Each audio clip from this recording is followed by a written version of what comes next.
foi o maior meme de todos os tempos e se tornou o candidato mais influente e assistido da história, Pablo Marçal!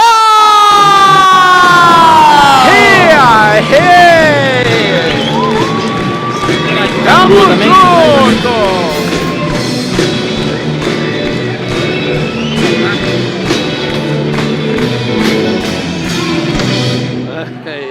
E aí, gente?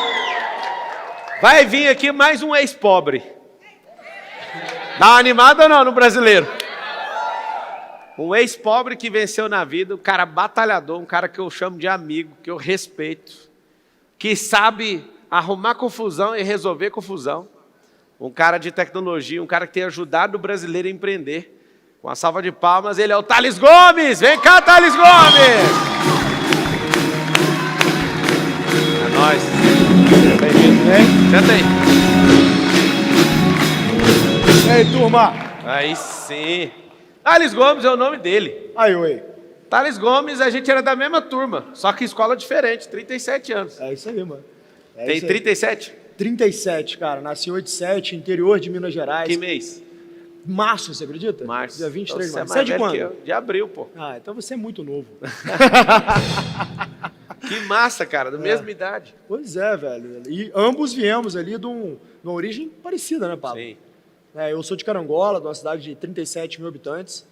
Então, tive a oportunidade ali, Deus me deu essa chance na vida, de ter a oportunidade de ser criado por um homem incrível, que era o patrão da minha avó, né?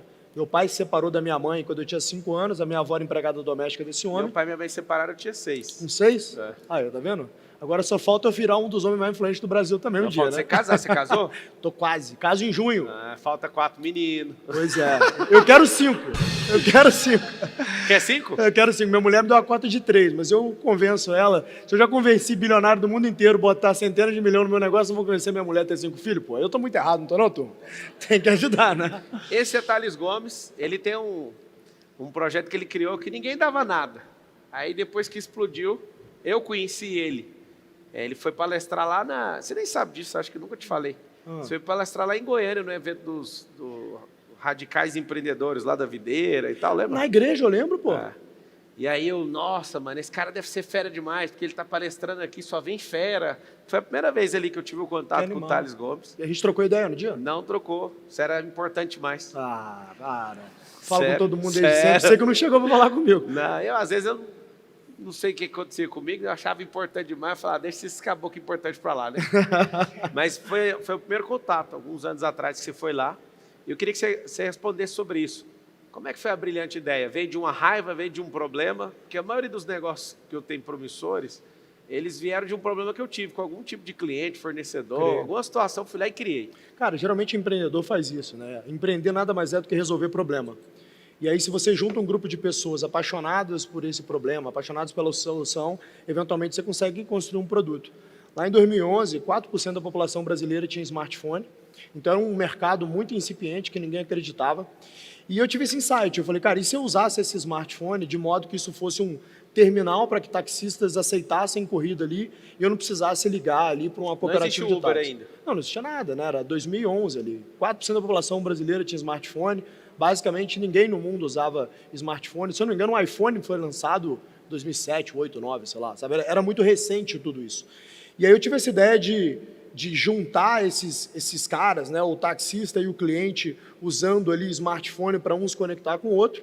E quando eu apresentei essa ideia para o investidor, na verdade, o grupo de investidores que estavam lá, donos de fundo, falaram, olha, se esse negócio fosse bom mesmo, já estava bombando nos Estados Unidos. Então quer dizer que não está na hora desse negócio. Uau, você ouviu isso? Ouvi isso dos caras. E a real é o seguinte, você tem que ser maluco o suficiente para se enveredar em algo muito inovador, porque a linha entre construir algo de sucesso ou uma falha tremenda, ela é muito tênue, porque é muito inovador.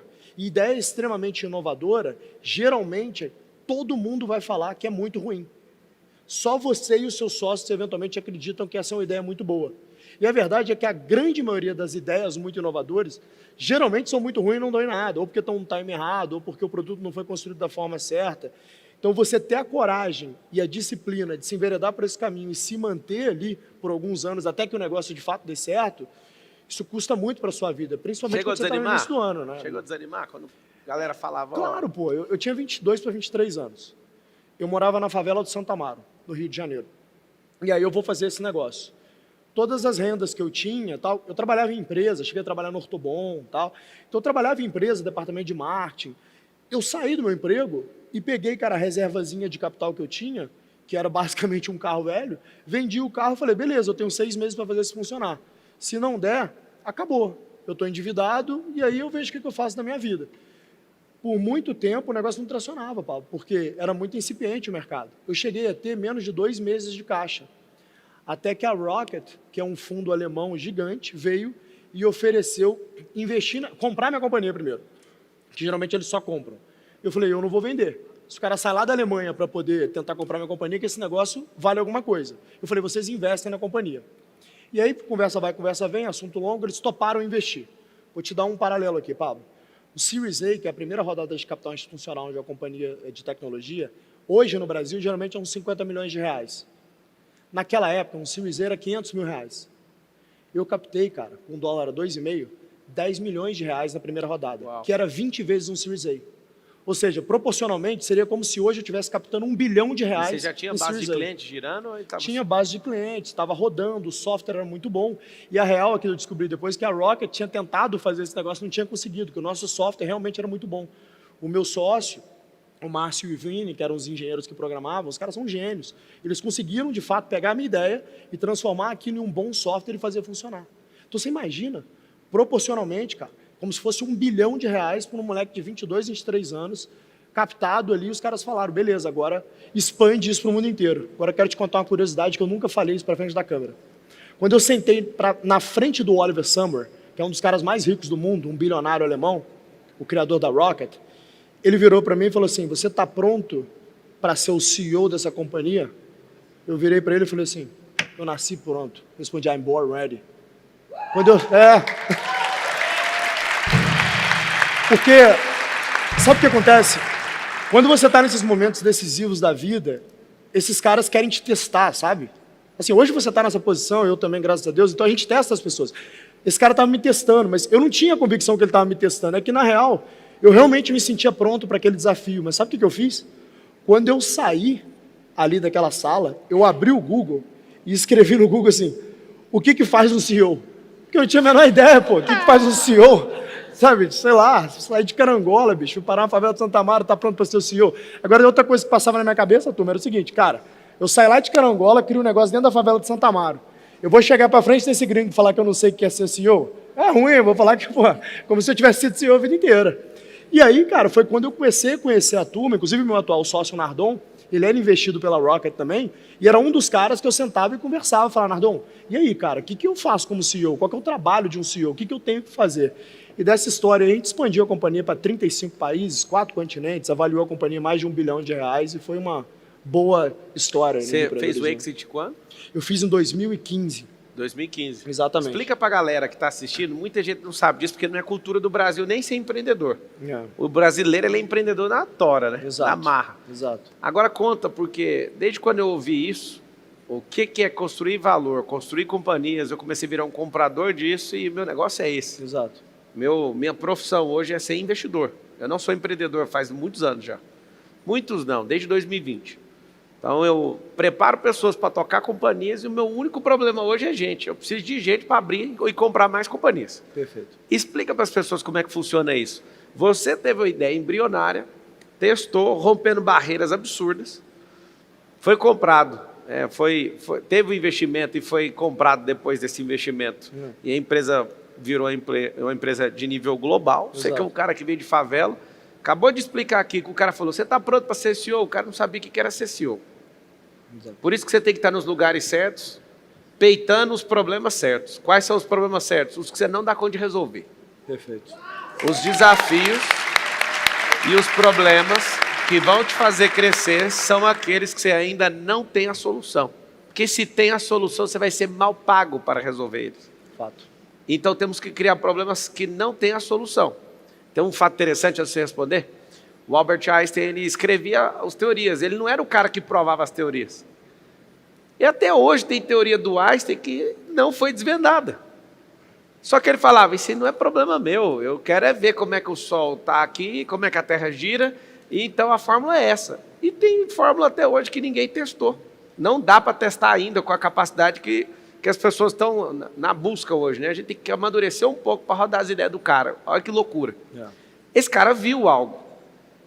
4%, vou esquecer disso nunca mais, 4% do Brasil tinha smartphone, esse não era um aplicativo que tinha outro lugar para ele copiar para ir mais rápido, e aí chega alguém da Alemanha que deu errado e não conseguiu fazer, ele conseguiu rodar tudo aqui e conseguiu fazer esse negócio chamado exit, que é criar um negócio do zero, gerar valor nesse negócio, atrair investimento, maximizar esse negócio e sair com a coroa. Se você puder falar de valor, o que você teve que fazer e como funciona, para a gente ensinar o povo brasileiro. Porque eu acredito que você, Thales, você e seu grupo ali no G4, tem ensinado a mudar o perfil do empreendedorismo brasileiro. Essa é a ideia, Paulo. E isso é muito bom. Eu fico muito animado de ver você fazendo isso. Obrigado, cara. Essa é a ideia, porque, na verdade, a única mola propulsora de crescimento econômico de longo prazo de um país é o empreendedorismo, que é o empreendedor que gera emprego, é o empreendedor que cria valor para a sociedade. O Estado, na verdade, ele muito mais atrapalha do que ajuda. Eu sei que a gente discorda nesse ponto, mas essa é a minha visão. O Estado muito mais atrapalha do que ajuda. Discorda de quê, amigo? É certeza que discorda. Eu acho é certeza que mais concorda, malefício do que benefício. Não, do jeito que é operado. Exato. Se você colocar pessoas como você na política, aí o Estado pode até ajudar. É por isso que eu queria muito que você estivesse lá. E por isso que você também vai. Não, eu não vou, mas eu quero estar te apoiando. Faz o que você tiver de fazer que o povo está te esperando lá, uma hora. Eu quero continuar te apoiando, Pablo. Cara, deixa eu te falar, você eu te agradeço pelo apoio, mas eu não vou ficar lá para sempre, não. Eu acredito que é filantropia. Depois que você fizer seus IPOs e as coisas tudo explodir, eu te espero lá. Ou então eu saio com você entrando. Opa, tem que ser um negócio de... Os melhores do país têm que exercer essa filantropia. É porque esse que é o problema, né? Então, se a gente for pensar, por exemplo, né? O Platão, ele é o cara que teorizou o que é a política mesmo, né? Então, quando você pega o que Platão dizia, o Platão dizia que o governo democrático, na democracia, ele é um governo guardado aos piores, porque os melhores dificilmente ascendem ao poder, porque para você ascender ao poder, necessariamente você tem que falar o que os outros querem ouvir, o que não necessariamente é a verdade. Então é por isso que a gente realmente olha hoje, principalmente para o executivo, né? A gente vê os piores no poder. Os melhores não sobem, eles não ascendem, porque a máquina espelha os melhores, os homens e mulheres virtuosos que querem de fato construir o Brasil, né? Isso me afasta um pouco da política. Eu prefiro achar pessoas que eu acho boas, como você, e suportar como eu te suportei, no background, ali tentando ajudar, tentando dar ideias, tentando apresentar para as pessoas, porque eu acho que eu tenho muito mais valor aqui na indústria privada hoje, sabe? Fazendo o que eu sei fazer, que é gerar emprego, ajudar outras pessoas também a gerar emprego. E o G4 ele tem esse propósito, né? Fazer um Brasil mais empreendedor. Porque, de novo, a única mola propulsora de crescimento econômico de um país é o empreendedorismo. O que gera o PIB são empresas, vendendo produtos, serviços, isso gera emprego. É só fazer o inverso. Se você excluir as 21 milhões de empresas, quem é o governo? Exato. Quem vai oferecer os empregos? Perfeito. Acabou o país. Esse que é o ponto. E outra coisa que tem que falar para todo mundo, vocês estão assistindo, é o seguinte: empresário é o povo com CNPJ. É isso. A gente não tem que ter 21 milhões de CNPJ, a gente tem que ter 50 milhões. Alguém vai falar, então todo mundo vai virar empreendedor? É claro, e aí quem quiser vir para o país que mais cresce no mundo, venha de outras nações trabalhar aqui. Não é assim que funciona nos Estados Unidos? Exato. Quando esses caras construíram isso, eles falaram, pode abrir empresa. Mas vai ter mais empresa que gente. Esse é o segredo. Aí vem mais gente, né? Aí vem mais gente, e aí é o seguinte, amigo, não tem como o negócio dar errado. Agora, turma, é o seguinte, o Pablo falou para eu explicar o que é esse tal desse exit, né? Que é uma explica saída. Que isso é uma aula que vai chegar na última casa do país. Claro, vamos lá. Então, quando vocês criam um determinado negócio, né, você está criando ali uma máquina de vender produtos ou serviços, né, e entregar valor para alguém. Então, digamos que você criou uma fábrica de sapatos. Você está produzindo sapatos para vender para um grupo de pessoas. Quanto mais sapatos vocês vendem, se a operação for bem executada, mais lucro você deveria ter também. Você vai crescendo o teu lucro. E aí o que acontece? Um investidor, digamos que, vamos colocar o Pablo, ele tem R$1 bilhão para poder alocar e ele decidiu alocar esse R$1 bilhão no Brasil, porque ele é um brasileiro que acredita no país. Aí o Pablo vai falar assim, cara, 50% vai ser renda fixa. Por quê? Porque o Brasil é um país que tem uma taxa Selic tão alta, então uma taxa de juros tão alta, eu posso gerar dinheiro com o meu dinheiro sem tomar risco. Então eu vou comprar título de dívida pública, eu vou comprar renda fixa. Isso, inclusive, é um problema, mas é assunto para outra hora.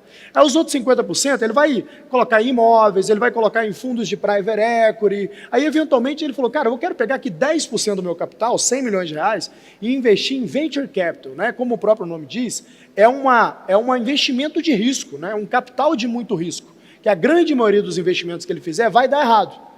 Mas como tudo que tem muito risco, quanto maior é o risco que você toma, maior é o prêmio que você pode coletar, certo? Afinal de contas, se eu te falar o seguinte, olha, a cada 20 empresas que você investir, 19 vão morrer. Aí você fala, beleza, quanto que eu ganho na que não morrer? Tem que ser muito grande esse dinheiro para topar esse risco, concorda? Só que ganha muito.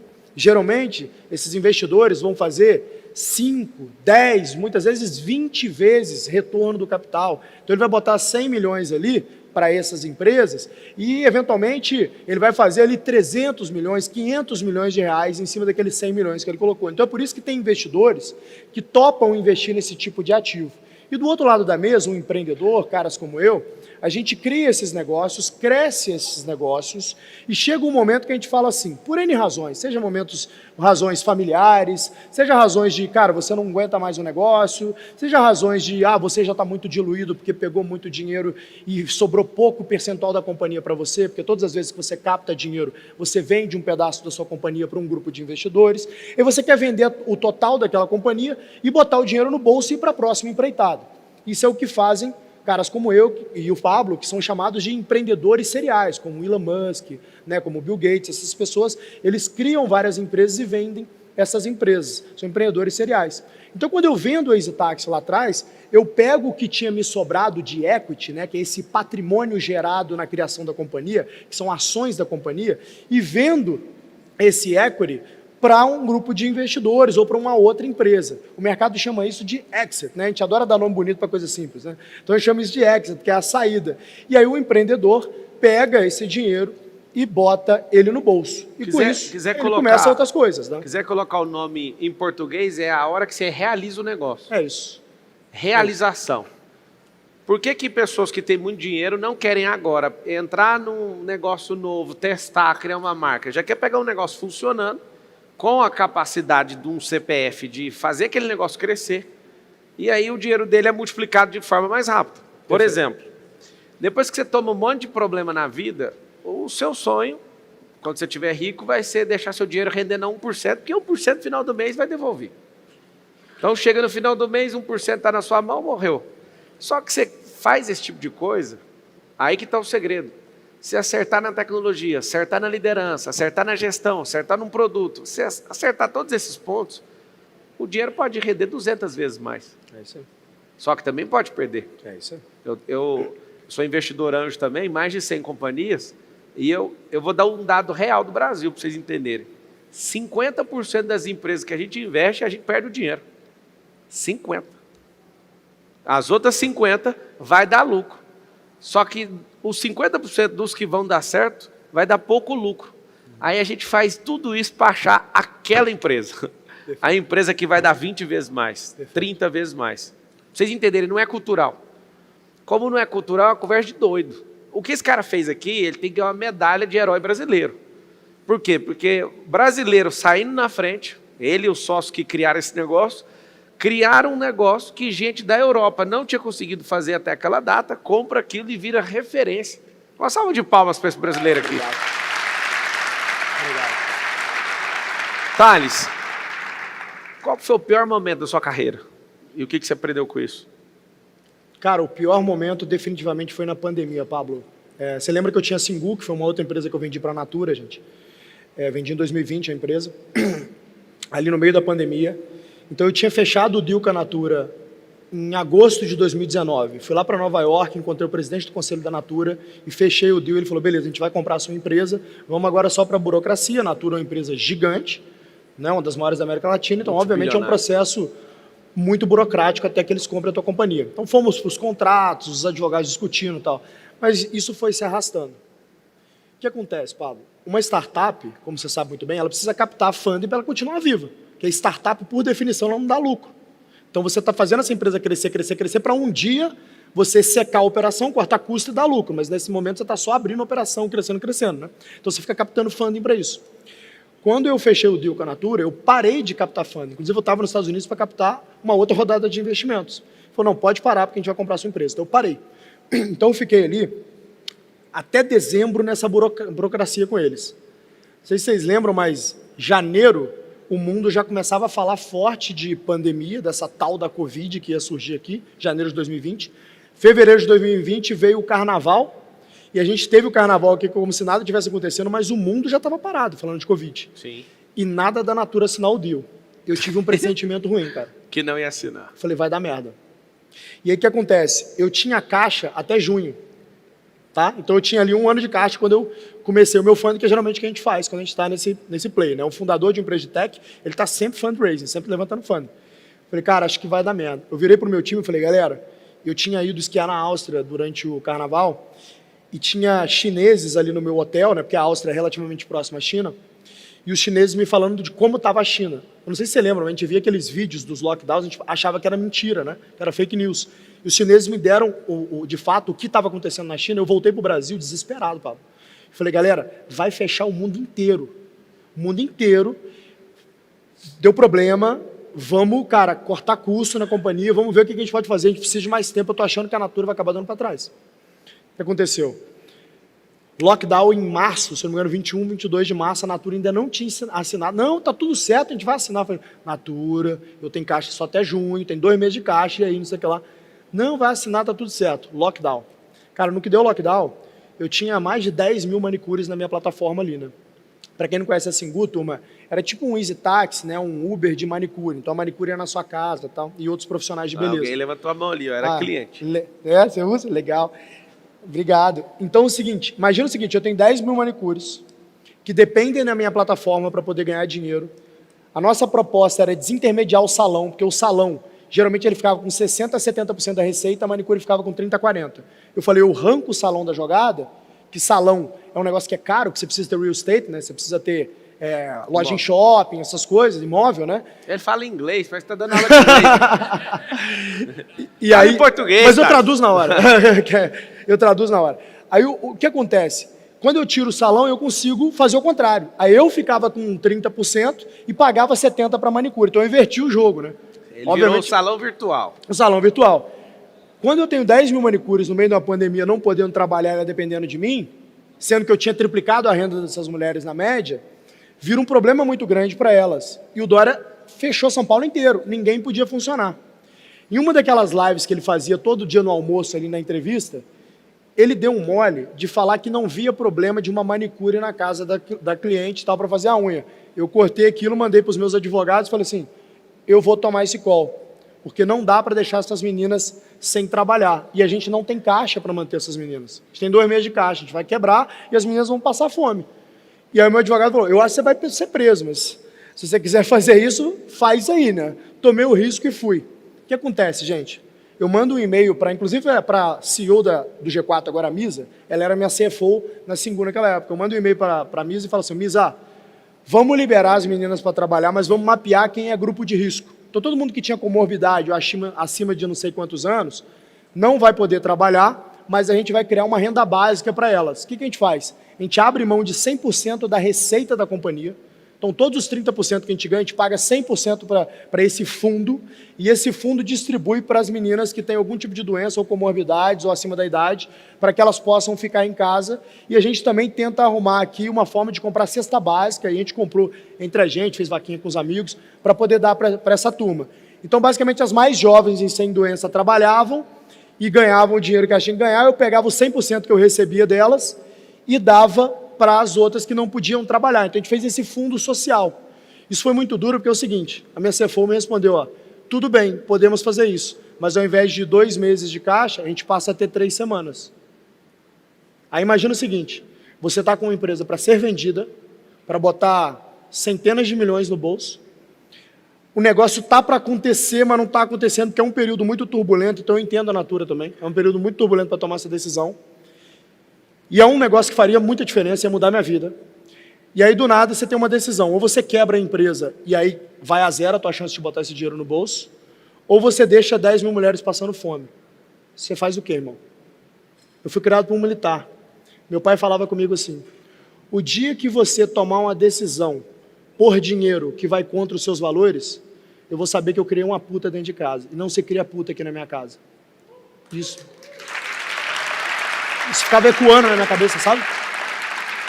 E eu tomei essa decisão, eu falei, Misa, quebrar em 3 semanas ou quebrar em 2 meses, eu prefiro quebrar fazendo aquilo que é a nossa cultura, que é o nosso valor, que é transformar a vida dessas meninas. E a gente tomou esse call.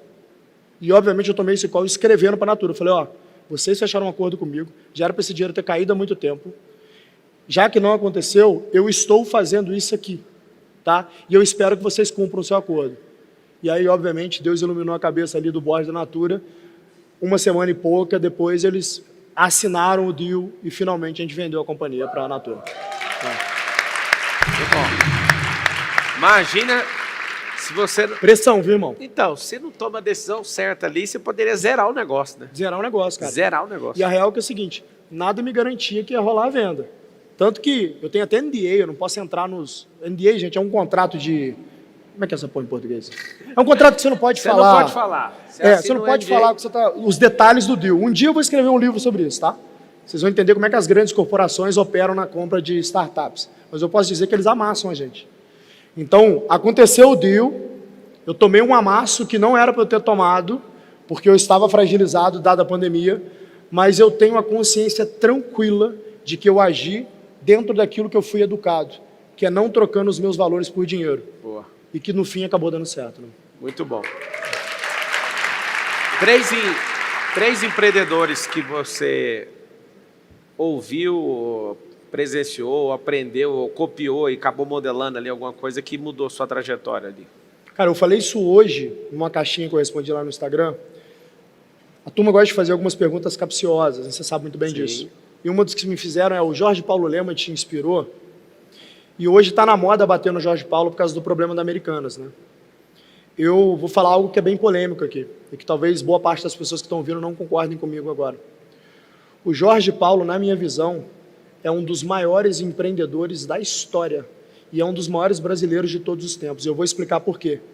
Esse homem trouxe a cultura da Goldman Sachs, que é esse banco de investimento de Wall Street mega agressivo, que trabalhava duro, que fazia com que seus funcionários enriquecessem de verdade, dando oportunidade desses funcionários comprarem ação ali do banco. Então ele pegou uma geração e fez uma geração cascuda, Pablo, de trabalho duro, de trabalhar até tarde, de dormir no escritório, de comprar ação, de enriquecer esses funcionários que o Jorge Paulo trouxe para o Brasil lá através do Garantia, que depois acabou virando a cultura Ambev. Sim. Né, que a Ambev Raiz era Ambev isso aí, porradaria, os caras têm uns casos que eu tenho alguns Ambev Raiz que trabalham no G4 comigo hoje, eles me contaram que é o seguinte, Pablo, na Ambev Raiz você não batia meta de vendas, você levava uma galinha para casa, sabe para quê? Para virar para tua mulher e falar que você é um frango. É, meu irmão. Você não batia meta, tinha um caixão, que você deitava no caixão e falava, você já está morto, não precisa nem levantar daí. Os caras eram agressivos, cara, Ambev Raiz. E eu sei que talvez vocês discordem disso e tal, e cada um vive a tua vida do jeito que quiser. Assim, na minha empresa, eu gosto que as pessoas tenham a oportunidade de viver um ambiente onde elas possam enriquecer, se quiserem, possam trabalhar duro, e, cara, se quiserem, possam entregar valor e se desenvolver, porque eu entendo que a minha empresa é uma escada na vida de várias pessoas. E depois eles vão para outras empresas, eles vão empreender, e nada melhor do que você ter uma escola de formação de gente, como a gente formou lá na EasyTax. Então, vários executivos e empreendedores importantes hoje de algumas das maiores empresas brasileiras foram formadas por mim e pelos meus sócios ali na EasyTax. A mesma coisa aconteceu na Singu e agora está acontecendo no G4. O cara coloca G4 no currículo, cara, todo headhunter fica mandando mensagem para ele, porque é um ambiente que de fato desenvolve pessoas. E assim como o diamante, gente, faz com carvão, assim como a pressão faz com carvão, né? O que faz o carvão virar diamante é pressão, pô. E eu sou um gestor de pressão, eu boto pressão nas pessoas, eu dou recurso para elas, eu dou incentivo financeiro, eu dou orientação e pressão, meu irmão. Quem eu não fui quiser criado no crescer, ambiente militar, eu sou assim. Quem não quiser crescer, não tome pressão. É isso. E se não gostar de pressão, fique em paz que também não vai crescer. Perfeito. Porque o crescimento tem a ver com a pressão, em todos os níveis. Perfeito. Espiritual, emocional e físico. Você que não é um admirador da pressão, fique tranquilo. Eu jamais chegaria onde eu cheguei sem umas 50 rodadas de pressão. Com certeza. Então, tem a pressão de fora. A pressão de fora, geralmente, é a que a gente não gosta. minha sugestão, se você é uma pessoa que não gosta de pressão vinda de fora, como eu, crie suas pressões, porque quando aquilo que vier de fora, alguém falar, vou pôr pressão no Marçal, vai ser igual no Roda Viva. É isso. Você tira de letra. Candidato, aqui estou mais um dia, sobre o olhar sanguinário do... Deixa eu te falar, se você patrocinar suas próprias pressões, não vai existir pressão de ninguém mais. Aí está o segredo da pressão. Como eu não gosto que ninguém me pressiona, eu faço o quê? Eu crio as minhas próprias, porque quando chegar a sua, é piada para mim. Mas recapitulando o Jorge Paulo, por que eu acho ele um dos maiores da história, né? O Jorge Paulo, então, formou uma geração de gente boa que virou alguns dos principais empreendedores do país, que virou alguns dos principais executivos do país, alguns dos principais investidores do país, mas mais do que isso, as pessoas só falam da coisa ruim, né? Do envolvimento com Americanas, que o nego nem sabe se de fato ele estava envolvido, que até hoje não foi provado, mas esquece de falar de Fundação Estudar. Quem conhece Fundação Estudar? Levanta a mão aqui, por favor. Para quem não conhece, o Jorge Paulo investe do bolso dele, lá no início, e dos sócios, depois, obviamente, começou a captar com os amigos, centenas de milhões de reais ao longo da história em bolsa de estudo para brasileiro pobre ir para Harvard, ir para Stanford, ir para as melhores universidades do mundo. Centenas de milhões ao longo dos anos. Quantas pessoas você conhece que fez isso? Por que ele estava fazendo? Ele estava fazendo por ele? Estava fazendo pelo Brasil. Porque ele foi o grande financiador das mentes brilhantes que eram pobres e que puderam estudar nas melhores universidades do mundo, com a bolsa da Fundação Estudar. Virou um celeiro de gente que eu, hoje, faço uso. Eu vejo alguém que é Fundação Estudar, opa, eu quero contratar essa pessoa. Porque eu sei que é uma pessoa que trabalha duro, que não tem mimimi, que é estudioso, que tem uma boa educação. O lema é igual o Carl Icahn, né? Lá dos Estados Unidos. Forma. É o cara que fez os brasileiros entender como que faz para entrar numa empresa, mexer na governança dela e acelerar ela. E esse é um outro ponto, que foi Paulo. O que o Carl fez lá em Nova York. Esse é um outro ponto. Cultura de governança. Então, o que ele trouxe para o Brasil foi essa cultura, de fato, que faz com que o empreendedor brasileiro fale assim, dá para eu sonhar grande, dá para eu fazer a IPO da minha companhia, dá para eu criar um management, uma gestão que essa companhia não dependa de mim diretamente. Esse é o grande segredo para enriquecer, tá? O Pablo só é rico como ele é porque ele entendeu esse jogo e ele pega pessoas melhores do que ele tecnicamente para executar e ele financia essas pessoas do tipo, vou deixar ser sócio um pouquinho da companhia aqui, vou te dar um bônus muito gordo se você atingir esse negócio. Com isso ele consegue ter dezenas, centenas de negócios sem ter que necessariamente estar na operação do negócio. É como se você tivesse várias vaquinhas que vão crescendo, daqui a pouco elas estão dando leite, aí esse monte de vaca dando leite, você vira uma grande indústria ali de leite, não é verdade? Esse é um grande segredo, que está disponível para todo mundo. Só que aí você pensa, eu dou conta de fazer igual o Thales Gomes? Cara, você tem que tomar as pancadas que ele tomou. Não, mas eu queria ter o sucesso. O sucesso precisa das pancadas, das pressões, das decisões, das renúncias. Imagina as renúncias de uma pessoa que acredita num produto e luta com a própria vida para aquele negócio funcionar. Imagina o tanto de não. Eu gosto de ver aquelas histórias. A pessoa que escreveu o Senhor dos Anéis, ninguém queria lançar. O cara que criou as Tartarugas Ninjas, ninguém queria lançar. Só o filme Tartarugas Ninja, na década de 90, acho que em 96, salvo engano, deu uma bilheteria de $1 bilhão. Só que todos os estúdios falavam o seguinte: qual é a lógica de chamar a tartaruga que é lenta de ninja? Às vezes as coisas não têm que ter lógica, elas só precisam ser extraordinárias. Perfeito. Presta atenção. Perfeito. Porque a lógica de hoje, você pode falar assim, mas é ilógico. Não, não é ilógico. É que a sua base lógica é pequena para entender o que está na cabeça do outro. Perfeito. Então, se você chama de lógica aquilo que você entende, você nunca conheceu a lógica, porque a lógica é infinita. A lógica não é um negócio que eu aprendi na escola. A lógica é a natureza, e a gente nem descobriu esse negócio até hoje. Perfeito. A gente sabe pouco sobre isso. Então, só para você ter uma noção, os 10 filmes mais assistidos de Hollywood, 7 deles, de 7 a 8, são filmes de super-heróis extraordinários, que não tem nada a ver com o nosso formato humano. Por que os americanos gostam tanto disso? Eles gostam disso porque a cabeça deles é mirar a vida no extraordinário. E eles querem ver o Homem-Aranha que não faz aquilo, mas para dar uma sensação assim, eu quero crescer também, eu quero fazer loucura, eu quero pensar diferente. Olha que loucura. Engraçado, o americano, que é a nação mais próspera da Terra, tem 200 heróis. O povo brasileiro tem quantos? Para um pouquinho aqui, até quero te perguntar sobre isso. Por isso que quando eu falei, esse cara criou algo e vendeu esse algo para um fundo alemão, ele é um herói. E as pessoas não entendem. Se perguntar para 50 milhões de pessoas no Brasil, eles vão falar, o herói é o Lula. Deixa eu te explicar uma coisa. Precisamos de herói urgente no país. Não é para ninguém idolatrar, é para alguém falar assim, ó, tem como. Exato. Eu preciso de querer ser melhor vendo um herói. Um herói, nosso maior herói, o Ayrton Senna. De 500 anos de Brasil, não tem ninguém, absolutamente ninguém, que fez a gente sentir que brasileiro tem jeito igual ele, sim ou não? Com certeza. Quem assistiu ele correndo, sabe o que eu estou falando. Era o cara que falava, mano, o cara deita em todo mundo, o único piloto a dar uma volta em todo mundo na Fórmula 1, ninguém nunca fez isso, nem o Fangio. Ninguém fez isso, ele fez numa pista em condições adversas. Por que eu estou chamando isso? E eu volto a pergunta para você, Thales.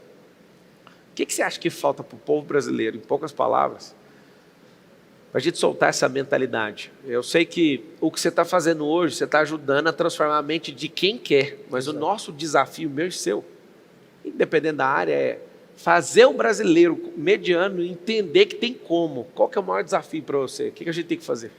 Cara, é uma questão profunda, porque é o seguinte, 50% da população brasileira vive com menos de 2 salários.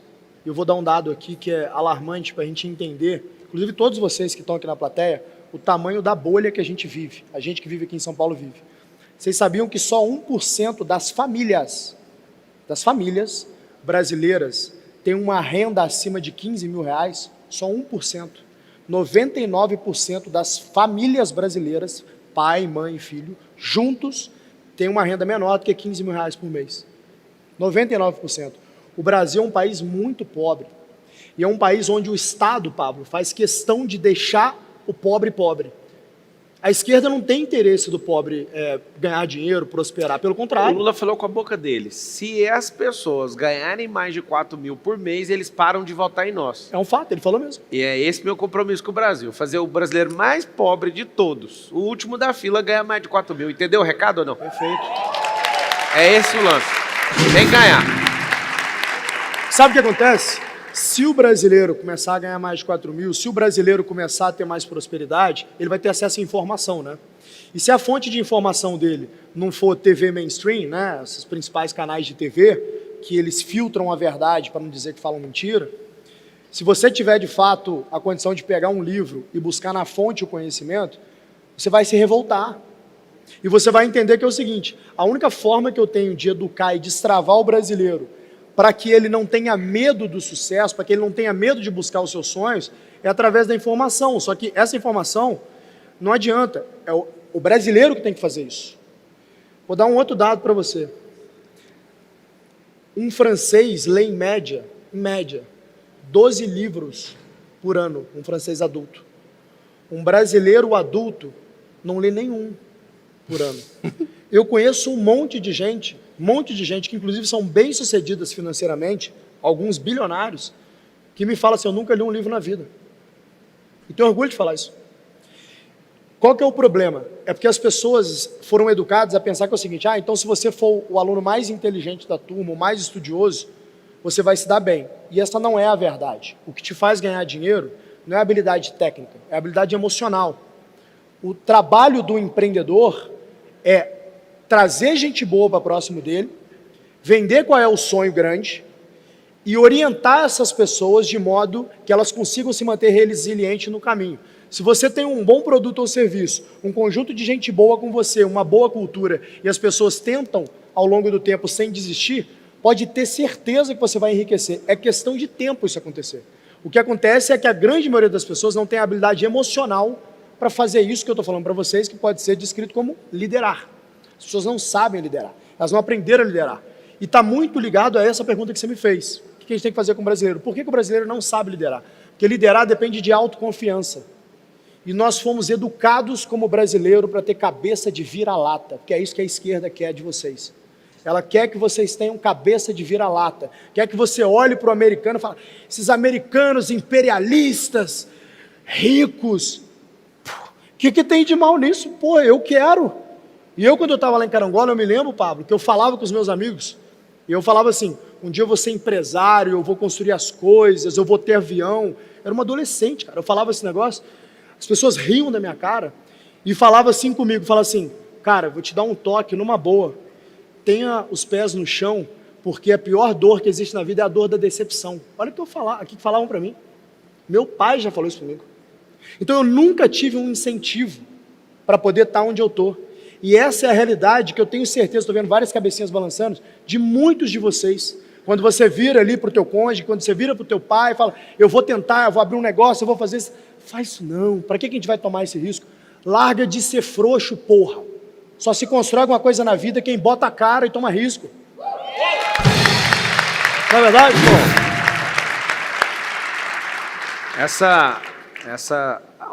Foi ontem ou anteontem, eu estava nos Estados Unidos, aí eu acordei e falei, vou postar essa Cybertruck aqui para passar raiva nos brasileiros lá.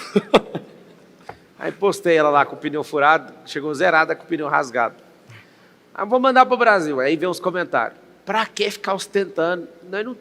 Nós não somos ostentadores, nós somos os fazedores. Tem ostentadores e os fazedores. Mas eu falo do fundo do meu coração. Pergunta pro meu time. Por mim, eu não mostraria minha vida nunca mais. O problema é que eu estimulo um monte de gente a prosperar. Exato. E exponho a miserabilidade da outra parte. Perfeito. De ficar agoniado com aquilo. Aí a gente saiu. Vamos ali agora. A gente acabou de comprar uma escola lá nos Estados Unidos. Aí eu chego lá na porta da escola e falei, cara, eu não vou postar isso não. Acho que acabou que nem postou. Mas filmou para rodar tráfego pago lá, né? Aí tá filmando e eu falo, cara, imagina a cabeça da pessoa. Aí eu saí e fui num prédio da plataforma internacional dos Estados Unidos, que a gente comprou lá também. Compramos um prédio lá de 20 milhões. Animal. Aí eu chego lá no prédio, vamos postar? Vamos postar. Vamos mostrar o Nésio para ficar menos ostentador, né? Ó o Nésio, parabéns, né, Nésio? Não sei o quê. Agora vamos no avião. Acabei de comprar o 5º avião. Aí a gente chega lá e eu falo, o Tássio, não, você vai postar? Eu falei, posta, cara. Posta porque isso vai mexer com quem quer crescer e vai denunciar quem odeia a prosperidade. E aí postei.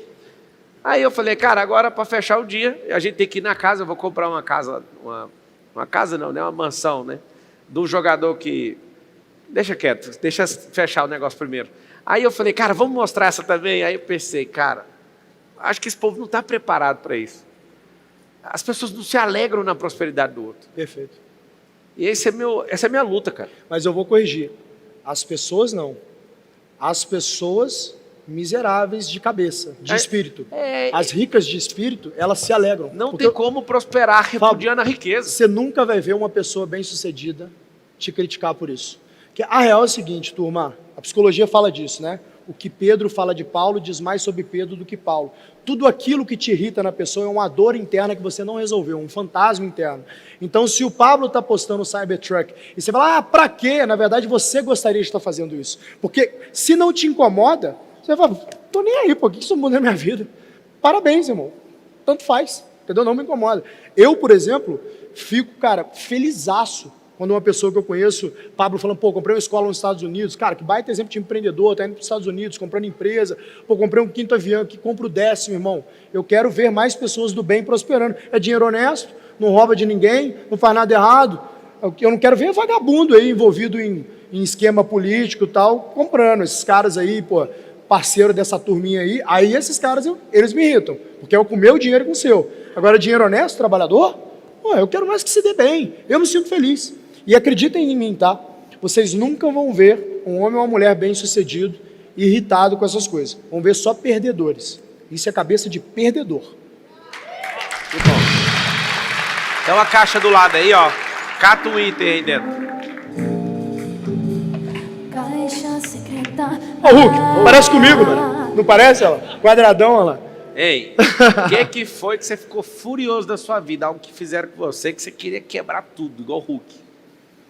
Puta, velho, eu fiquei puto com esse último episódio de cancelamento que eu tive, que eu falei que eu não queria me casar com uma mulher CEO e transformar a narrativa inteira, né? Como se eu falasse que mulher não poderia ser CEO.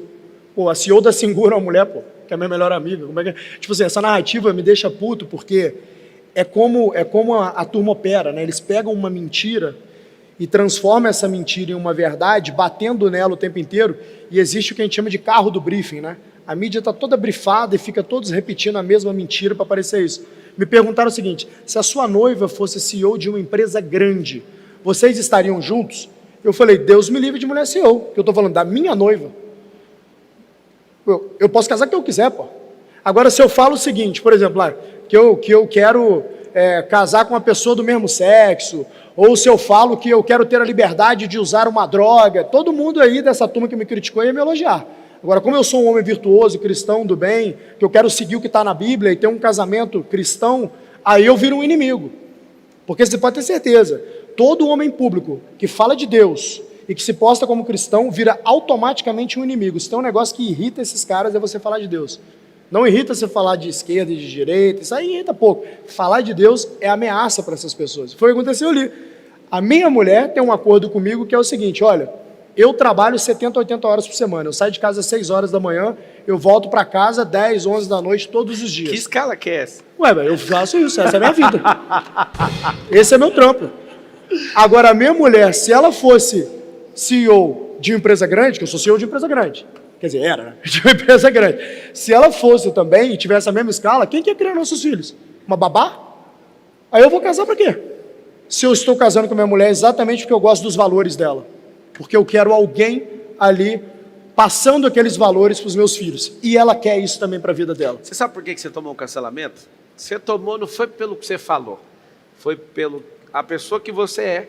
E eles fazem isso para que pessoas mais frágeis que você jamais pensem ou se posicionem. Não é sobre você, sabia? Eu entendo. Eles pegam alguém e vão triturar essa pessoa. Não é para desencorajar ela de falar, porque ele tem coragem de falar. É para desencorajar pessoas mais frágeis para nunca nem poderem pensar nisso. Exato. Tem uma coisa interessante que acontece nos casamentos, e isso é uma das formas de destruir famílias. É do homem e a mulher competir para ver quem ganha mais, para ver quem arruma uma mulher que não cuida nem dos filhos dela para fingir que olha os seus. E aí os filhos dessa senhora são largados, ela chama babá lá, mas é uma vigia para o seu filho não morrer enquanto você está fora de casa. O resto não está acontecendo. Perfeito. E aí as famílias estão destruídas. Se Exato. você estudar sobre delinquência tem a ver com a falta de tempo que o pai e a mãe têm com o seu filho. Tempo de atenção e de qualidade. Só ir para a FEBEM, me aponta um cara que está na FEBEM ali que tem pai e mãe dentro de casa. Não tem. Não tem. Levei meus filhos em agosto, no dia dos pais e no dia das mães. Levei no dia das mães uma fila quase que de quilômetro, com as bolsinhas, com as comidas, tudo transparente. Aí eles, tá bom, papai, a gente já viu. Não, nós vamos entrevistar as mães, o que é isso? Vamos descer do carro. Não quero. Eu falei, nós vamos falar com os policiais também. Eu quero que vocês entendam que aqui é o lugar de quem é delinquente, de quem não respeita a família, de quem não entende de cultura. Aí fui descer do carro. Não, papai, moço, relaxa. Vocês vão voltar aqui no dia dos pais ainda. Fui lá nos policiais e eles, não, pelo amor de Deus, não fala. E aí, como é que é? No dia dos pais vem ninguém. É isso aí. E aí, depois que eu estudei isso, inclusive no intervalo aqui das entrevistas, eu estava almoçando na mesa com os meus filhos. Eles estavam aqui mais cedo, com a minha esposa, e eu faço questão de sentar à mesa. Tá vendo? Você é rico. Negativo. Quando eu tomei essa decisão, Thales, eu tinha acabado de sair do Grupo Oi, Brasil Telecom, fui para a empresa do meu sogro. Lá tinha cozinheira, era mó divertido almoçar com o meu sogro, só que eu cheguei na Carol e falei assim, ó, foi um momento difícil. Nós vamos ter que deslocar 6 quilômetros, e a gente vai bancar a comida e vamos pagar uma pessoa para fazer essa comida em casa. Você está doido? Tem gente aqui, a comida já está aqui, com meu pai e com a minha mãe. Eu falei, eu não quero vô e vó criando menino, eu quero ter um momento de qualidade com eles em casa. Aí a gente foi. Imagina você largar tudo que está perfeito, para ir criar um negócio que você vai voltar, pôr 12 quilômetros a mais no seu trajeto, parar para ir para sua casa, e os filhos dando trabalho, e eu arrependia todo dia. Falava, tem que pagar uma pessoa, tem que gastar tempo deslocando, tem que ficar aqui, e esses meninos reclamando. Aí eu ficava, eu falava, é por isso que tinha que vir. Porque se eu não peitar esses meninos desde pequeno, eu não sei o que eles vão virar na vida. Pois é. Então, está aqui o Thales Gomes, e agora eu vou abrir um momento de perguntas para vocês. Enquanto o microfone corre ali, Thales, você faz uma pergunta para mim. Pode perguntar o que quiser, e os microfones vão rodar aqui, ó. Você faz pergunta, vai. Tá bom. Começa com como. Como? Aí fudeu, eu tava com outra pergunta. Calma, tô contigo. Como foi o processo de decisão para poder saltar aquele laudo do Boulos ali na noite da eleição? Cara, confiança numa pessoa que confiou na outra, que confiou na outra. Esse foi um dos dias que eu fiquei puto também, que a eleição tava na nossa mão, mano. Não, ela não tava ganha, eu tinha pesquisa, ela não tava ganha. Não tava? Não, é porque toda vez que dá errado, todo mundo sai rastreando e achando que o defeito é esse foi o murro, foi laudo, foi isso. A pesquisa estava em linha com o que estava acontecendo. Eu fazia as trackings todo dia e talvez pode ter acontecido um fenômeno. Alguns indecisos deixaram de votar, não os que já tinham marcado. Eu não achei uma única pessoa que decidiu votar em mim. Eu pesquisei, rodei pesquisa, tá? Com disparo telefônico. Ninguém deixou de votar por causa de nada. Por causa do laudo? Zero, nem laudo, nem soco, nem nada. Zero. Rodei pesquisa com 30 mil ligações.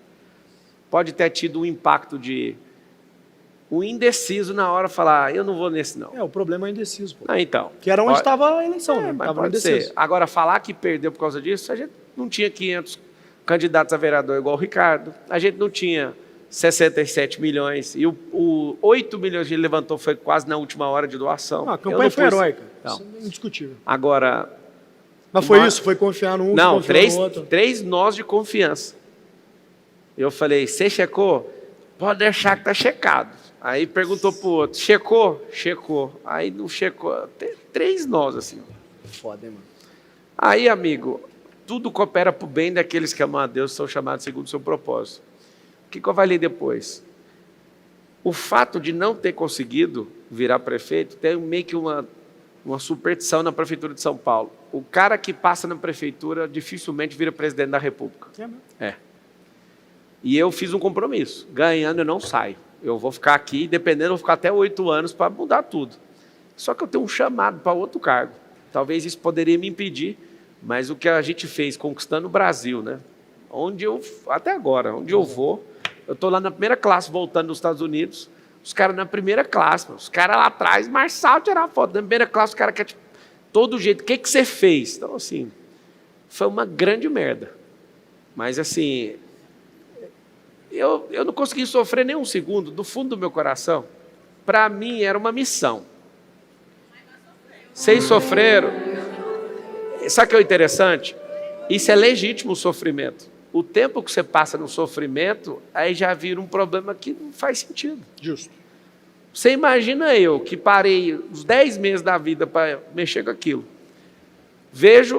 Eu fiquei sabendo que jeito. Acabaram de postar, quem estava assistindo um podcast, 1 milhão de pessoas. Você checou, né? Checou. Pá, aí já derruba a conta. Derrubou a conta. Naquele dia, eu já fui pegar um tênis e corri 84 quilômetros na cidade de São Paulo. Então, eu não acompanhei o desdobramento disso. Aí, eu fiquei sabendo que derrubou e definitivo a conta. Eu fui e criei outra. Ao criar outra, eles derrubaram essa conta. Aí eu falei, cara, continua a caminhada. Vamos embora. Eles derrubaram, era 50 quilômetros que eu já estava. Quando eu termino ali na Sé, meu coração estava em paz. Se esse negócio funciona, vai ser a maior missão da minha vida. Se não funciona, vai ser o livramento. Eu falei isso nas entrevistas. Então, assim, eu não consigo gastar nem 5 segundos com um problema, porque não tem o que fazer. É assim, são as cagadas da vida. Acontece. Acontece. Pode acontecer. Não morra por conta de problema. Não deixe isso acontecer. Aconteceu, levanta a cabeça. Igual, foi cancelado. A gente até trocou ideia. Cara, só ergue a cabeça, é um cara legítimo. Estão distorcendo sua fala, faz o que seu coração está mandando. Segue sua linha. Lembra sempre disso. Não curve a cabeça para problemas, senão você vai ficando cada vez mais pequeno. Vai ficar mais pequeno não, né? Cada vez menor.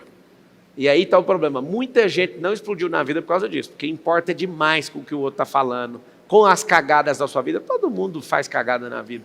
Agora, quem é você depois da cagada? Se você não limpar seu ânus depois de cagar, você vai ter assadura.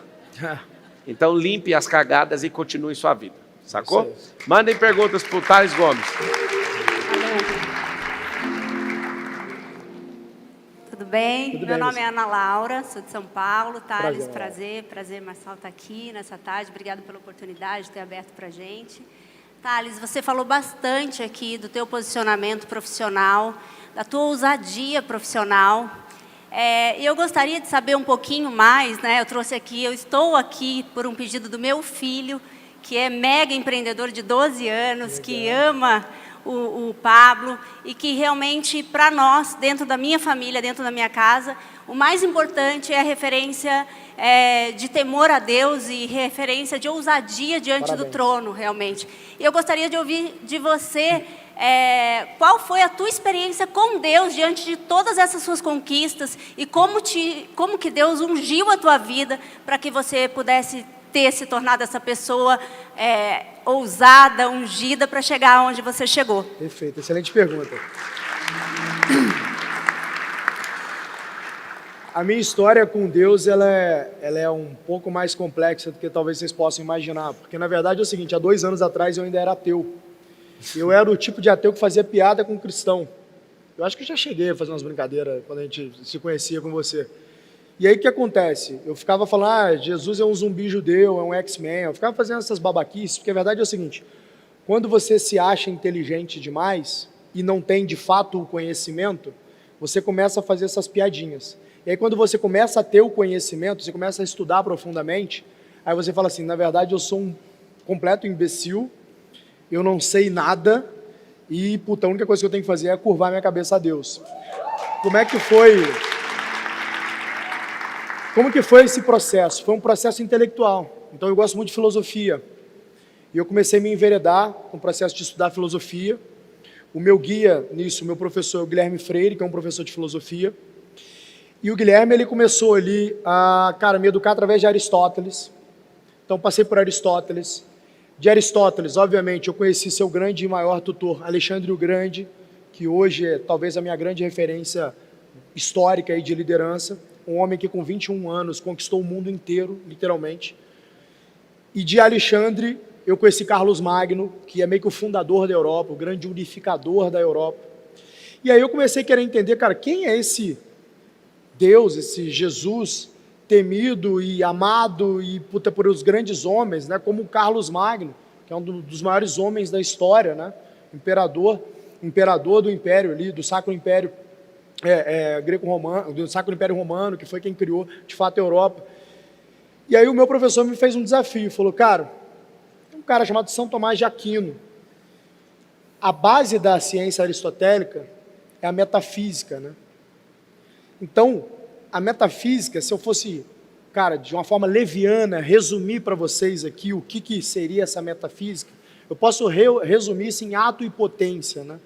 Que é o seguinte, para que essa xícara exista, né, eu preciso ter, vidro, se ela fosse de vidro, estou assumindo que ela é de vidro, né?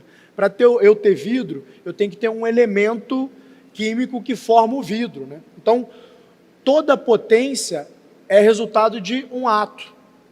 E o ato, em sua potência, ele vira aquilo que ele pode ser. Então, se você tem, por exemplo, uma tela aqui aparecendo para você as coisas, digamos que eu estivesse escrevendo essa tela é uma potência de um ato que seria, o teclado. Deus é isso, ele é pura atualidade, né? É o verbo. Então, São Tomás de Aquino pega a metafísica aristotélica e faz todo um estudo de Aristóteles para poder explicar e provar a existência de Deus no século XIII. Então, São Tomás escreve 8 sumas teológicas, que é uns calhamaço desse tamanho, assim, cada uma. Um dos homens mais sábios da história. E ele prova ali, nessas 8 sumas teológicas, os argumentos, a existência de Deus. E são argumentos que são imbatíveis, porque, por exemplo, eu quando eu era ateu, obviamente leitor de Hawkins, né? Aí a gente fala, mas e o Big Bang? O Big Bang não prova a não existência de Deus, porque beleza, e o que provocou o Big Bang? Foi um conjunto de blá blá blá, e o que provocou esse conjunto de coisas? Quando você vai fazendo uma regressão, você vai buscando o ato, você chega num ponto que eles falam assim, eu não sei, mas é muito fácil resumir em Deus. E aí você tem 2 formas a partir de aqui. Você achar que é uma grande coincidência, que a gente está no único planeta que até hoje a gente conseguiu observar que existe vida, porque a gente está na distância ideal entre o Sol e a Lua, no lugar ideal na Via Láctea, Acreditar que isso é coincidência, acreditar que uma planta, o processo de fotossíntese de uma planta e como que isso se conecta com todo o ecossistema na Terra, isso é uma coincidência. Você precisa ser mais crente para ser ateu do que, de fato, para ser crente, porque é muito mais fácil você pegar o argumento de São Tomás e dizer, cara, Deus é uma energia organizadora, que ela organiza todas as coisas e cria todas as coisas. E aí isso para mim era palatável. Eu falei, isso é palatável. Eu acredito que não pode ser coincidência que as coisas funcionam como elas funcionam. Eu acredito que possa ter uma energia organizadora.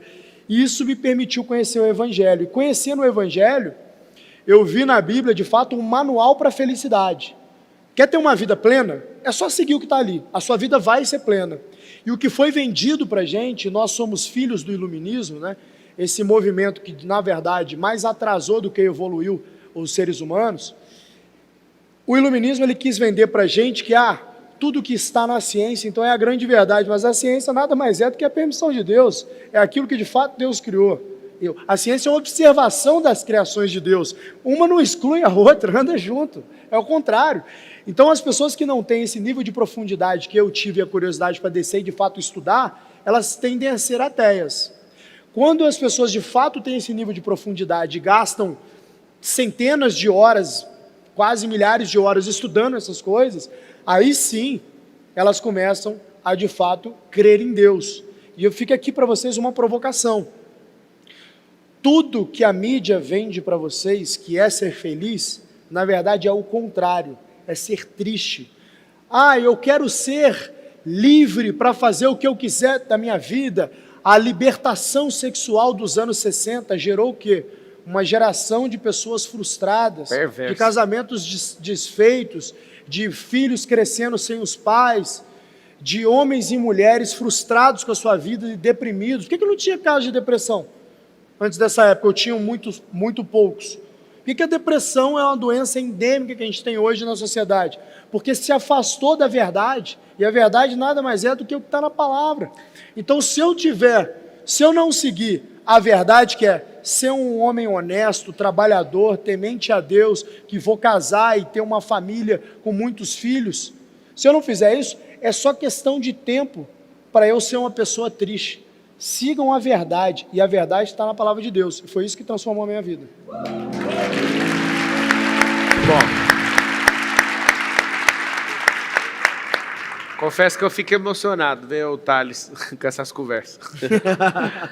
Muito bom, parabéns. Tamo junto. E que vem os ataques, né? E lá em Marcos 10:30 fala assim que se você deixar tudo em amor a Cristo, nesta vida você vai ganhar 100 vezes mais, só que acompanhado de perseguições. Tô nem aí, cara. Essa parte é boa. Não. Vai lá, garoto. Oi, boa tarde a todos e todas. Meu nome é Rogério. Primeiramente, quero te parabenizar por esse testemunho na pandemia. Você valorizar mais as pessoas e não pensar só no financeiro. Isso daí é o que te honra e é o que te fez prosperar. Parabéns. Obrigado. Eu queria saber de você qual a solução que você daria para o próximo presidente da República, para o governo desburocratizar e ajudar os novos empreendedores. E o seu sonho? Qual é o seu sonho para essa nação? Olha, a solução mesmo só existe uma, que é você sair do regime democrático e voltar a ser uma monarquia. Porque, historicamente, todas as monarquias... é a verdade. Cancele aqui, ó, tem um botão, Exato. cancele aqui. Quem quiser que pesquise. Todas as monarquias, historicamente, sempre criaram mais prosperidade. E todos os sistemas democráticos, quem deixou de ser monarquia e virou um sistema democrático, historicamente, piorou a educação, piorou o índice de desenvolvimento humano, piora tudo. Piora tudo. Por quê? Eu vou dizer para vocês um negócio. Pablo tem 4 filhos dentro de casa? Digamos que o Pablo faça um regime democrático na casa dele. 4 crianças agora são maiores do que ele e a esposa, então quem decide tudo? As crianças, né? A criança vai decidir que hora que ela vai comer, se ela vai para a escola ou não, o que ela vai comer. O que vai virar a casa dele? Um pandemônio. Então existe ordem na casa dele, existe uma monarquia. Ele, o rei, a esposa dele, a rainha. As crianças fazem o que eles mandam. Mas nós somos maioria, o problema é de vocês não sabem o que é melhor para vocês. Um regime democrático é o quê? São as crianças decidindo pelos adultos, né? Quem a gente tem no poder hoje? É quem é melhor para o país? Sabemos que não, né? Até porque há pouco tempo atrás estava na cadeia. Então, se você tivesse num regime democrático, num regime monárquico, isso não aconteceria. Porque o iluminismo destruiu isso na cabeça de vocês. A gente estudou na escola que monarquia é ruim, que você tinha lá uma família real que era bancada. Pesquisem no chat GPT, porque agora vocês podem fazer isso. Quanto que custava uma família real, proporcionalmente, traz a valor presente, quanto que custa hoje só o executivo. Só o executivo custa centenas de vezes mais do que uma família real. Só o executivo, tá? Se você junta, então, são milhares de vezes mais do que uma família real. A verdade é que é o seguinte, quando um país tem um monarca, ele tem uma pessoa pensando em longo prazo para esse país. Quando você tem um regime democrático, você tem, se tudo der certo, 4 anos, pode ser que tenha um impeachment aí. Se tudo der certo, 4 anos. Quem constrói alguma coisa em 4 anos? Nem você constrói nada na tua vida em 4 anos, duradoura. Grandes nações, como a China, por exemplo, que acabam virando ditadura, é um modelo monárquico tomado. Pra você ter uma noção. O modelo de unidade é o que dá resultado. Esse modelo de briga, essa dicotomia de esquerda com direita, o pau quebrando do jeito que está aí, não tem como a gente ser uma grande nação. Possível. Não dá. Não existe. A gente já teve um plebiscito depois da Constituição de 88, estava lá na DCT, lá nos atos de transição da Constituição Federal, rodar um plebiscito. Alguém aqui votou nesse plebiscito? Era para votar o parlamentarismo, o presidencialismo e a monarquia, não era? Lembra disso ou não? Não lembro. E aí o povo, caindo na propaganda, vão votar nesse modelo aqui, que é o povo que vai governar. O povo só vai governar quando esse povo for próspero. Exato. Não tem como o povo prosperar, governar na pobreza. Pobre não governa. Lembra sempre disso. O que ele está falando aqui é uma loucura. Se for cancelar nós dois, cancela ele sozinho. Ele Fica falou. tranquilo. Mas todo ser pensante entende o que ele acabou de falar. Você conseguiu ouvir o que ele falou? Eu só vou dar um dado aqui. Quem estiver pensando em cancelar, só digita no chat GPT aí. Como que é a Singapura hoje, quais são os dados econômicos de Singapura, que é uma monarquia, e compara a Singapura com o Brasil. Aí você me fala o que é melhor. Se você quer morar num país que... Eu tive escritório em Singapura já, tá? Então fiquei por lá mais de um mês. Não tem um chiclete no chão. Não tem um lixo no chão, tá? Não tem um lixo no chão. Não tem crime em Singapura. Você pode andar de relógio, você pode andar... Não tem carro blindado. Vocês sabiam, gente, que a gente mora numa prisão a céu aberto e a gente normaliza isso, tá? Deixa eu dar uma verdade para vocês. Os meus amigos lá de fora, quando vêm me visitar aqui, e aí meu motorista vai buscar eles lá no aeroporto com um carro blindado, eles vêm e falam, cara, carro blindado? Você tem alguma coisa a ver com o governo? Eu falei, não, você tem carro blindado? Eu falei, não, cara, todo cara que tem dinheiro no Brasil tem carro blindado, porque aqui tem muita violência, os caras ficam chocados, porque carro blindado é coisa de presidente da República. Aqui, ó, aqui é normal, pô. Na cidade de São Paulo é a capital mundial do carro blindado. Claro, pô. Por quê? Porque a gente vive na selva, gente. A gente normalizou a barbárie. Morre mais gente em crimes violentos aqui no Brasil do que em guerra no Oriente Médio. E a gente normalizou a barbárie. Por quê? Porque existe uma propaganda, que são os veículos de mídia, vendendo para vocês que a democracia é o melhor sistema de governo. Isso é uma grande mentira. Pesquisem, por exemplo, Singapura, né? Pesquise os regimes monárquicos e compare com o que a gente tem aqui no Brasil. Essa prisão a céu aberto, você tem que dormir em porta blindada, se você tem dinheiro, andar com carro blindado, eu ando com polícia armado atrás de mim 24 horas. Isso não é vida não, pô. Eu não posso ter um argumento com a minha mulher que tem um policial armado do meu lado ali. Eu tenho que me poupar do que falar. Vocês acham que eu gosto dessa vida? Ninguém gosta dessa vida. Mas é Brasil, para você ter dinheiro no Brasil, você tem que viver assim. Não tem jeito. E as pessoas vendem isso, normalizam isso. Então, acreditem que eu estou falando. Talvez daqui a 100 anos as pessoas vão recuperar esse vídeo aqui e vão lembrar, pô, bem que ele falava, né? Mas quem de fato pesquisar o que eu estou falando, é irrefutável o meu argumento. É só pegar quais países têm um índice de educação melhor, quais países a população é mais próspera, quais países têm saúde melhor. É sempre uma monarquia. Essa é a única forma de mudar o Brasil. Mas falando de empreendedorismo, tem outras formas. O que a gente, como povo, pode fazer, então? Eu não posso mudar para um regime monárquico, até porque, sinceramente, nunca vai acontecer. No Brasil, mal o presidente da República a gente consegue escolher direito, porque as informações são manipuladas e a gente não sabe quem escolhe ou não, a mídia fica falando um monte de coisa que talvez não seja verdade. Agora, vocês podem transformar a vida de vocês. Você sair daqui agora, pesquisar um mercado que seja grande o suficiente, com oportunidade de negócios, começar a investir nesse mercado, salvar dinheiro que você gastaria, sei lá, indo para o bar, que você gastaria fazendo uma viagem, que você gastaria trocando de carro, e falar, cara, eu vou mudar o curso da minha família. Vou ser o primeiro milionário da minha família. Vocês lembram que eu falo num vídeo, brigando com um cara numa palestra assim, ó, você está diante de um rei, pede o que você quiser, lembra que eu falei isso? A Bíblia fala que nós somos reis e sacerdotes. Eu sou rei lá em casa. Eu sou o monarca lá. E estou ensinando os meus filhos a serem. Se o regime político nunca for desse jeito, pelo menos nas minhas empresas, ninguém manda mais que eu, da minha casa também não. Essa monarquia é do rei e da rainha. É o Pablo e a Carol. Perfeito. Então, o que você tem que entender é que essa parada é sua. E o rei verdadeiro é um rei que serve um povo. Porque rei sem povo não existe. Então pensa nesse impacto. A mudança de mentalidade sem mudar alguma coisa, igual o Thales falou, isso nunca vai acontecer. Nunca, quando era monarquia, alguém pensou que isso aqui ia virar democracia. Nunca alguém pensou. Foi um golpe que aconteceu dia 15 de novembro. Um golpe militar, tá? Foi um golpe. Aí você fala, Marcelo tá doido, acabou de chegar dos Estados Unidos, juntou com o Thales, estão falando loucura. Você vê que seu nível de ignorância faz isso parecer loucura. Um povo tem que prosperar para falar que governa. Um povo que não governa vai ser mantido no cativeiro emocional por séculos e gerações. Eu não sei se você entende o meu recado, mas enquanto alguma coisa não muda lá em cima, muda aqui embaixo na sua casa, muda na sua cabeça. Perfeito. Fechou? Thales Gomes. Você olha para aquela câmera lá que tem aquela luzinha verde acendendo, agora vermelha para verde, aí você vai falar um recado não só para os brasileiros, mas para 8 bilhões de pessoas. Como se fosse o seu último recado aqui na Terra. Você fala, cara, eu não posso sair da Terra sem transmitir esse recado para 8 bilhões de pessoas. Qual é o recado?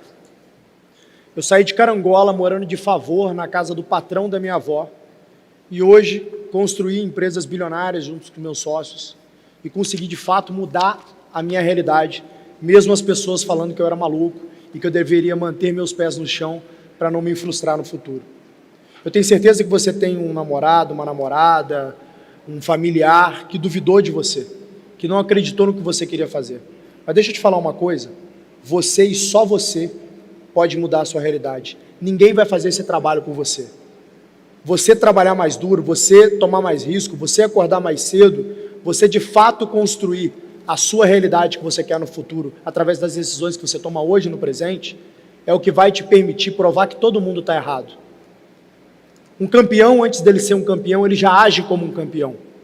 Um grande empresário, antes de ser um grande empresário, ele já age como um grande empresário, que é fazendo tudo o que ele tem que fazer para um dia ele se tornar aquilo. Ato e potência, lembra da metafísica aristotélica que eu falei aqui hoje? Então, visualiza quem você quer ser em 10 anos e começa hoje a agir da forma que você precisa agir para se tornar essa pessoa. Só você pode mudar a sua realidade. Salva de palmas para Thales Gomes! Muito bom! Um presente. Vamos tirar uma foto dele? Tamo junto. Faz uma gracinha pra câmera aqui, ó. Tamo junto. Vamos. Tchau, gente. Tchau, gente. Obrigado, viu?